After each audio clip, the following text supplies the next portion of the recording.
Online Manipuri numidangi pau yengbiriba pumnamang puthoi laisramna khurumjari ahanbada maroiba pau Meeoi khumba news tagila khojarake lamfel maikaida leiba praja singna IPR minister Dr. Sapam Ranjan gi yumda thomjinkhre Kuki militant singna jirbamdagi pikliba angang ahum amadi nupi ahum punna meeoi taruk faduna pukhraba matungda angang ani yauna punna meeoi ahum hatoklaga hundoklamba thodok adubu yaningdaba phongdoktuna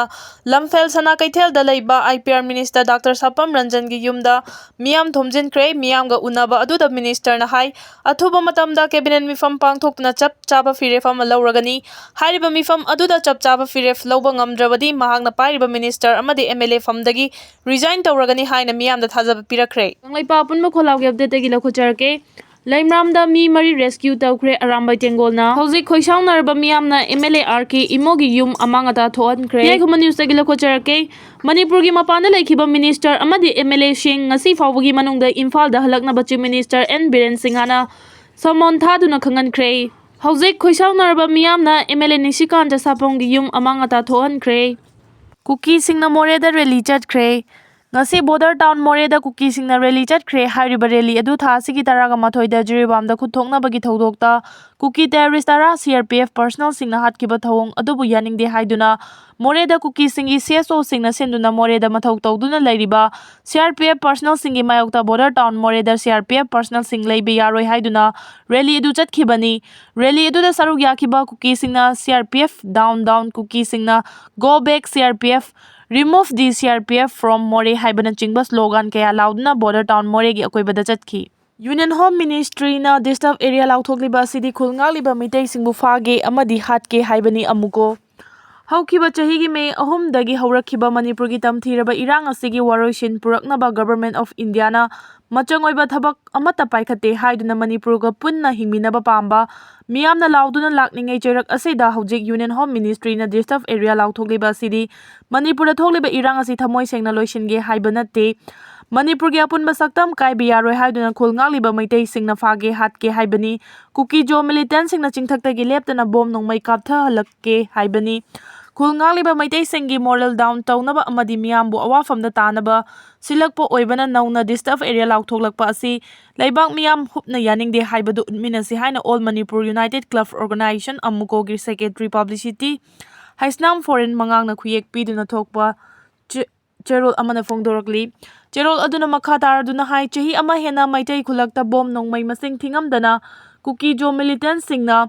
kaptharakpada India government na nungairaba film amagumna yengduna lakhibani maramduna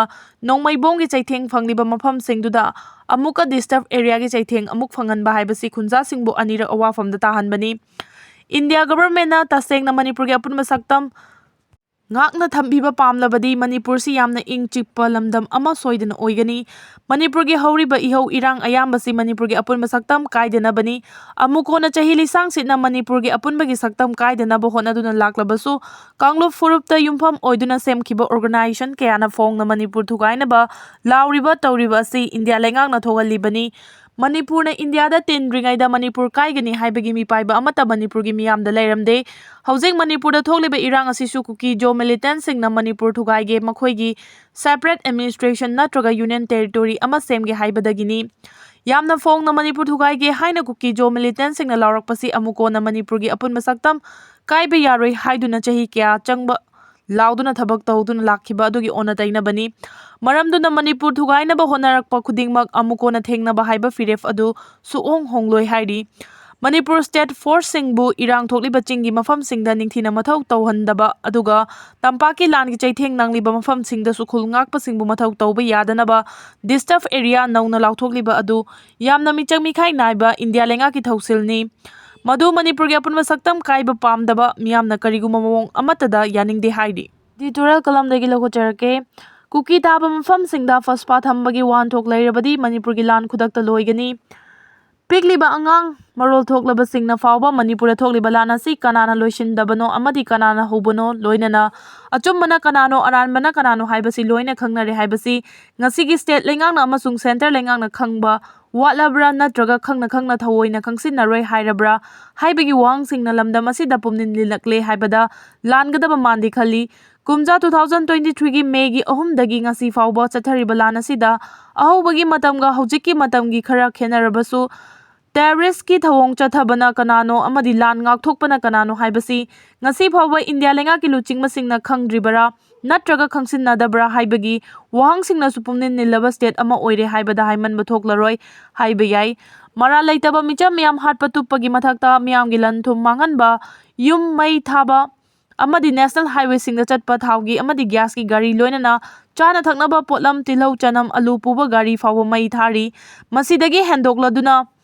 ꯄꯤꯛꯂꯤꯕ ꯑꯉꯥꯡ ꯑꯃꯗꯤ ꯅꯨꯄꯤ ꯃꯃꯥ ꯃꯆꯥꯁꯤꯡ ꯐꯥꯖꯤꯟ ꯄꯨꯟꯁꯤꯟꯈꯤꯕꯗꯒꯤ ꯍꯦꯟꯅ ꯆꯥꯎꯕ ꯏꯔꯥꯡ ꯊꯣꯛꯂꯤꯕ ꯑꯁꯤꯒꯤ ꯃꯅꯨꯡꯗ ꯐꯥꯖꯤꯟꯈꯤꯕ ꯃꯤꯑꯣꯏꯁꯤꯡ ꯑꯗꯨ ꯀꯔꯤ ꯊꯣꯛꯂꯝꯒꯗꯒꯦ ꯇꯝꯕ ꯉꯝꯗꯕ ꯐꯤꯚꯝꯗ ꯂꯩꯔꯤꯕ ꯃꯇꯝ ꯑꯁꯤꯗ ꯀꯨꯀꯤ ꯇꯦꯔरिꯁꯁꯤꯡ ꯑꯁꯤꯕꯨ ꯉꯁꯤ ꯐꯥꯎꯕ ꯏꯟꯗꯤꯌꯥ ꯂꯩꯉꯥꯛꯅ ꯇꯦꯔरिꯁꯁꯤꯡꯅꯤ ꯍꯥꯏꯅ ꯃꯥꯂꯦꯝꯒꯤ ꯂꯩꯄꯥꯛ ꯃꯤꯌꯥꯝ ꯈꯪꯅꯕ ꯂꯥꯎꯊꯣꯛꯇꯕ ꯊꯥ 18 ꯐꯥꯔꯛꯂꯕ ꯐꯥꯎꯕ ꯂꯩꯔꯤꯕꯒꯤ ꯃꯔꯝ ꯀꯔꯤꯒꯤꯅꯣ ꯍꯥꯏꯕꯁꯤꯅ ꯃꯔꯝ ꯑꯣꯏꯔꯒ ꯍꯟꯗꯛꯀꯤ ꯂꯧ ꯂꯣꯛꯄ ꯍꯧꯔꯛꯄꯗ ꯃꯤꯆꯝ ꯃꯧ ꯅꯍꯥ ꯂꯧꯁꯨꯕꯤ ꯍꯜꯂꯛꯄꯗꯒꯤ ꯁ꯭ꯇꯦꯠ ꯑꯁꯤꯒꯤ ꯌꯦꯜꯍꯧꯃꯤꯁꯤꯡꯒꯤ ꯊꯃꯣꯏꯗ ꯇꯥꯁꯣꯟꯅ ꯍꯛꯊꯦꯡꯅꯅ ꯊꯤꯟꯕꯒꯤ ꯆꯞ ꯃꯥꯟꯅꯕꯒꯨꯝ ꯇꯧꯔꯛꯂꯦ ꯍꯥꯏꯕ ꯌꯥꯏ꯫ ꯅꯥꯀꯜ ꯑꯃꯔꯣꯝꯗꯅ ꯃꯅꯤꯄꯨꯔꯒꯤ ꯄꯨꯂꯤꯁ ꯁ꯭ꯇꯦꯁꯟ 6 ꯃꯔꯨ ꯑꯣꯏꯅ ꯂꯝꯂꯥꯏ ꯄꯨꯂꯤꯁ ꯁ꯭ꯇꯦꯁꯟ, ꯃꯣꯏꯔꯥꯡ, ꯂꯩꯃꯈꯣꯡ, ꯂꯝꯁꯥꯡ, ꯁꯦꯛꯃꯥꯏ ꯑꯃꯁꯨꯡ ꯖꯤꯔꯤꯕꯥꯝ ꯄꯨꯂꯤꯁ ꯁ꯭ꯇꯦꯁꯟꯅ ꯀꯣꯟꯕ ꯃꯐꯝꯁꯤꯡꯗ ꯑꯥꯔꯝ ꯐꯣꯔꯁꯦꯁ ꯁ꯭ꯄꯦꯁꯤꯑꯦꯜ ꯄꯥꯋꯔ ꯑꯦꯛ 1958 ꯅꯧꯅ ꯑꯃꯨꯛ ꯅꯣꯕꯦꯝꯕꯔ 13, 2024ꯗ ꯊꯝꯖꯤꯜꯂꯛꯄꯒꯤ ꯋꯥꯐꯝ ꯂꯩꯔꯛꯂꯤ꯫ ꯑꯣꯏꯔꯛꯂꯤꯕ ꯐꯤꯚꯝ ꯑꯁꯤꯅ ꯃꯔꯝ ꯑꯣꯏꯔꯒ ꯃꯅꯤꯄꯨꯔꯒꯤ ꯃꯤ ꯌꯥꯝ ꯃꯔꯨ ꯑꯣꯏꯅ ꯌꯦꯜꯍꯧꯃꯤ ꯆꯤꯡꯃꯤ ꯇꯝꯃꯤꯁꯤꯡꯅ ꯅꯧꯅ ꯑꯐꯁ꯭ꯋꯥ ꯊꯝꯖꯤꯜꯂꯛꯂꯤꯕ ꯄꯨꯂꯤꯁ ꯁ꯭ꯇꯦꯁꯟ 6 ꯑꯁꯤꯒꯤ ꯃꯃꯥꯡꯗ ꯍꯥꯟꯅ ꯂꯥꯎꯊꯣꯛꯇꯅ ꯂꯩꯔꯤꯕ ꯆꯨꯔꯆꯥꯟꯄꯨꯔ, ꯀꯥꯡꯄꯣꯛꯄꯤꯅꯆꯤꯡꯕꯁꯤꯡꯗ ꯀꯔꯤ ꯃꯔꯝꯒꯤ ꯐꯣꯡꯅ ꯅꯣꯡꯃꯩ ꯄꯥꯏꯔꯒꯁꯨ ꯆꯠꯅꯔꯕꯁꯨ ꯒ꯭ꯔꯥꯎꯟ ꯔꯨꯜ ꯊꯨꯒꯥꯏꯔꯒ ꯃꯩꯇꯩꯁꯤꯡꯗ ꯂꯥꯟꯗꯥꯔꯛꯄꯗ ꯀꯔꯤꯒꯤ ꯃꯔꯥꯜ ꯂꯩꯕꯁꯤꯡ ꯂꯣꯒꯤ ꯆꯩꯔꯥꯛ ꯄꯤꯗꯅ ꯀꯥꯎ ꯊꯥꯕꯒꯨꯝ ꯊꯥꯗꯨꯅ ꯊꯥ 18 ꯐꯥꯔꯛꯂꯕ ꯐꯥꯎꯕꯗ ꯊꯝꯂꯤꯕꯅꯣ ꯍꯥꯏꯕꯒꯤ ꯋꯥꯍꯪ ꯀꯌꯥꯅ ꯁ꯭ꯇꯦꯠ ꯑꯁꯤꯒꯤ ꯃꯥꯏꯀꯩ ꯀꯌꯥꯗꯒꯤ ꯃꯤꯌꯥꯝꯅ ꯉꯥꯡꯅꯔꯛꯂꯤ꯫ ꯑꯗꯨꯒ ꯍꯟꯗꯛ ꯍꯧꯈꯤꯕ ꯅꯨꯃꯤꯠ ꯈꯔꯅꯤꯒꯤ ꯃꯃꯥꯡꯗ ꯁ꯭ꯇꯦꯠ ꯑꯁꯤꯒꯤ ꯆꯤꯡꯈꯣꯡ ꯆꯤꯡꯌꯥꯗ ꯄꯣꯏꯅꯨ ꯊꯥ ꯂꯥꯛꯄꯒꯤ ꯂꯧ ꯂꯣꯛꯄꯗ ꯀꯨꯀꯤꯁꯤꯡꯅ ꯇꯦꯔरिꯁꯀꯤ ꯊꯧꯑꯣꯡ ಚಥರꯛꯄꯗꯒꯤ ꯑꯐꯁ꯭ꯋꯥ ꯄꯨꯂꯤꯁ ꯁ꯭ꯇꯦꯁꯟ 6ꯅ ꯀꯣꯟꯕ ꯃꯐꯝꯁꯤꯡꯗ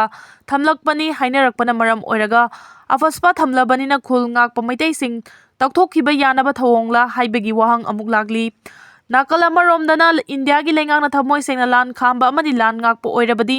ꯃꯔꯥꯜꯅ ꯃꯄꯣꯠ ꯐꯥꯔꯕ ꯀꯨꯀꯤ ꯅꯥꯔꯀꯣ ꯇꯦꯔरिꯁꯁꯤꯡ ꯑꯁꯤ ꯃꯔꯨ ꯐꯪꯅ ꯃꯨꯠꯊꯠꯂꯒ ꯃꯅꯤꯄꯨꯔꯒꯤ ꯏꯔꯥꯡ ꯊꯥ ꯈꯔꯒꯤ ꯃꯅꯨꯡꯗ ꯂꯣꯏꯁꯤꯟꯕ ꯌꯥꯅ ꯊꯥ 18 ꯐꯥꯔꯛꯂꯕ ꯐꯥꯎꯕ ꯂꯥꯟ ꯂꯣꯏꯁꯤꯟꯅꯕꯒꯤ ꯄꯣꯔꯝ ꯌꯥꯠꯄ ꯃꯥꯟꯗꯕꯒꯤ ꯊꯧꯑꯣꯡ ꯆꯠꯊꯗꯨꯅ ꯂꯩꯔꯤꯕꯅꯣ ꯍꯥꯏꯕꯒꯤ ꯋꯥꯍꯪꯁꯤꯡ ꯀꯌꯥꯃꯨꯛꯁꯨ ꯁ꯭ꯇꯦꯠ ꯑꯁꯤꯒꯤ ꯌꯦꯜꯍꯧꯃꯤ ꯆꯤꯡꯃꯤ ꯇꯝꯃꯤꯁꯤꯡꯅ ꯃꯥꯏꯀꯩ ꯀꯌꯥꯗꯒꯤ ꯍꯪꯅꯔꯛꯂꯤ꯫ ꯃꯔꯝ ꯑꯗꯨꯅ ꯊꯃꯣꯏ ꯁꯦꯡꯅ ꯏꯟꯗꯤꯌꯥꯒꯤ ꯁꯦꯟꯇ꯭ꯔꯦꯜ ꯂꯩꯉꯥꯛꯅ ꯑꯐꯁ꯭ꯋꯥ ꯊꯝꯒꯦꯔꯥ ꯊꯃꯣꯏꯗ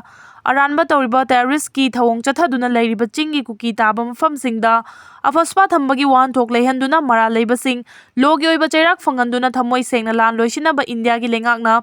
ꯁꯤꯟꯕꯅ ꯈ꯭ꯋꯥꯏꯗꯒꯤ ꯑꯆꯨꯝꯕ ꯈꯣꯡꯊꯥꯡ ꯑꯣꯏꯒꯅꯤ ꯈꯜꯂꯤ ꯑꯃꯗꯤ ꯄꯨꯂꯤꯁ ꯁ꯭ꯇꯦꯁꯟ 6ꯇ ꯅꯧꯅ ꯑꯐꯁ꯭ꯋꯥ ꯊꯝꯂꯛꯄꯒꯤ ꯋꯥꯍꯟꯊꯣꯛ ꯂꯩꯍꯟꯕꯅꯗꯤ ꯃꯅꯤꯄꯨꯔꯗ ꯏꯔꯥꯡ ꯂꯣꯏꯁꯤꯟꯕꯗ ꯃꯇꯝ ꯊꯦꯡꯊꯒꯗꯕ ꯃꯥꯜꯂꯤ꯫